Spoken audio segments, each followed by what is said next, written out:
Սիրելի հետևորդներ, հնդկաղավի միսը օգտակար է նաև սրտին և անոթներին, քանի որ չի պարունակում խոլեստերին և յուղ և բավականին դյուրամաս է։ Հիմա կտրատում ենք կանաչին։ Կանաչի ես նախընտրել եմ սամիտ, սոխ, դուք կարող եք նախընտրել ձեր ուզած, ձեր սիրած կանաչիները։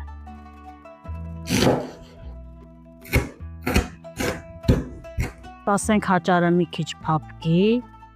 և ավելացնենք կանաչին։